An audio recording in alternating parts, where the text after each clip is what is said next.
What happens when two of the most powerful criminal organizations on the planet, Chinese syndicates and Mexican cartels, decide to merge their networks on American soil? How do you dismantle an empire that launders billions, floods streets with fentanyl, and hides behind ordinary neighborhoods? The answer came in Los Angeles, where ICE and the DEA launched one of the largest operations in U.S. history, smashing a $300 million cartel empire and capturing its leaders live. Hi, before we continue, one click on the subscribe button fuels all the effort behind this and every future video.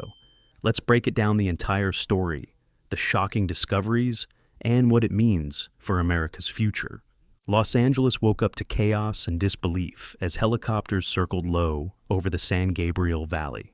Tactical teams stormed multiple cartel safe houses, transforming quiet neighborhoods into battlegrounds of law enforcement against transnational crime. This was no routine raid. It was a coordinated strike by ICE and the DEA against an alliance that investigators had tracked for nearly 2 years. At its core, the operation seized more than $300 million in narcotics, but the story went far beyond drugs. Inside one residential compound, duffel bags were stacked to the ceiling with heroin, methamphetamine, and fentanyl pills. In another, agents discovered a hidden basement filled with pill presses, vats of chemicals, and containers labeled for shipment to cities across the United States. Seasoned investigators were stunned by the sheer scale. Millions of pills, hundreds of kilograms of cocaine, and weapons of war.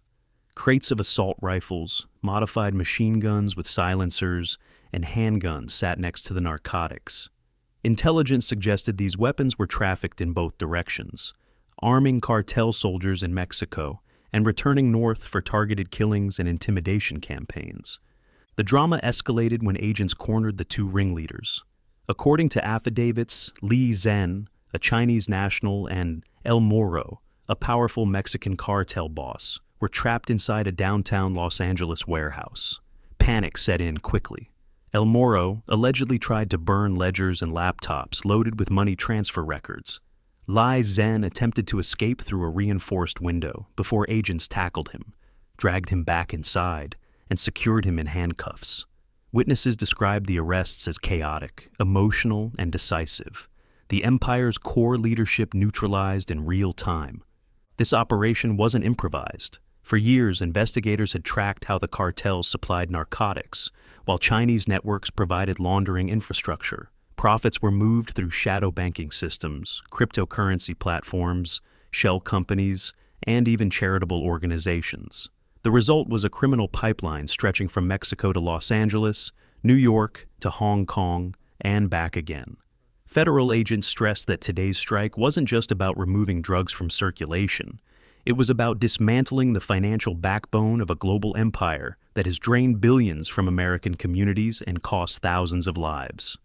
The numbers paint the picture. In California alone, fentanyl overdoses surged 37% in just 6 months. Nationwide, counterfeit pills linked to Chinese-Mexican operations claim more than 20,000 lives this year.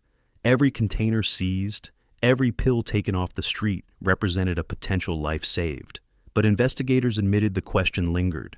How many more shipments were already en route, hidden in cargo containers, trucks, and suitcases crossing state lines? Among the most disturbing discoveries were the human victims. In one safe house, agents uncovered over 500 fake passports, green cards, and driver's licenses ready to be distributed. But behind the documents were people. Women were found locked in hidden rooms, stripped of their identities, and forced into trafficking networks. They had been told they owed debts they could never repay. Their cries echoed as agents carried them to safety. A grim reminder that this fight isn't only about narcotics, but about human exploitation at every level. Press briefings later that day captured the gravity of the moment. "The gloves are off," said ICE Special Agent Marcus Hall. "This is not the end. This is the beginning of a sustained campaign to dismantle every link in these transnational networks." DEA Administrator Anne McGrom described the bust as a turning point, proof that foreign syndicates embedding themselves into American communities will face a united, relentless response. Even as the press spoke, Security remained tight. Federal courthouses deployed armored vehicles. Officers stayed on alert for potential retaliation. Mexican cartels have a history of striking back, and with leadership in custody, lieutenants may already be plotting responses. Border states braced for flare-ups while American cities watched uneasily, wondering how many more cartel fronts remained undetected. Residents of Monterey Park described the surreal transformation: streets lined with federal vans, helicopters scanning rooftops, and neighbors realizing their community had been a hub of international crime. One resident admitted, "We knew something was wrong, but we never imagined it was this big." Community leaders warned that the revelations would cut deep into trust as everyday businesses, restaurants, massage parlors, and nightclubs were exposed as cartel fronts. The crackdown spread far beyond Los Angeles. Within hours, federal teams launched operations in Texas, Arizona, and Nevada. In El Paso, DEA agents seized nearly 2 tons of methamphetamine hidden inside boxes labeled auto parts. The shipment, worth over $80 million, was bound for Chicago. In Houston, ICE Homeland Security investigations discovered suburban homes used to convert drug profits into cryptocurrency, tracing coded transactions between California and Shenzhen. In Atlanta, a supposed spa concealed a command hub for trafficking routes, where dozens of women were rescued after years of captivity. Federal documents later revealed the network's structure.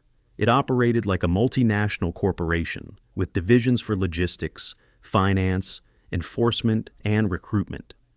Mexican cartels oversaw bulk shipments through border tunnels, trucks, and shipping containers. Chinese operators managed the laundering, running cash through casinos, underground banks, and digital platforms. Together, they built a criminal supply chain that rivaled Fortune 500 companies, efficient, ruthless, and devastating in human cost. The financial scale was staggering. In just 3 years, investigators traced more than $2 billion laundered through luxury homes in Beverly Hills, Miami condos, and estates in Texas. Car dealerships saw traffickers arrive with duffel bags of cash, purchasing luxury vehicles to later resell overseas. Each layer uncovered more evidence of how deeply embedded this empire had become in daily life. The arrests themselves symbolized the collapse. El Moro shouted into a burner phone until he realized the exits were sealed. Lai Zhen screamed in Mandarin as handcuffs closed around his wrists. Both are now held in high-security federal custody, awaiting charges of drug trafficking, racketeering, laundering, and human trafficking, crimes that could imprison them for life. But even as leaders fell, agents cautioned that the fight was far from over. "What we dismantled today is one artery," said a senior ICE investigator. "But like any organism, it has branches. They will try to adapt. Our mission is to make sure they don't get the chance." Across America, reactions mixed relief and fear. Parents expressed gratitude that their children no longer walked past cartel houses on the way to school. Yet, in border towns, locals feared retaliation. Law enforcement responded with heightened patrols and additional security around key federal facilities. Meanwhile, nonprofits mobilized to support rescued victims, offering shelter, counseling, and legal assistance. As the dust settled, one truth became clear: transnational crime had seeped far deeper into American communities than many realized. Cartel bosses in custody, women freed from captivity, and $300 million in drugs taken off the street signaled a major victory.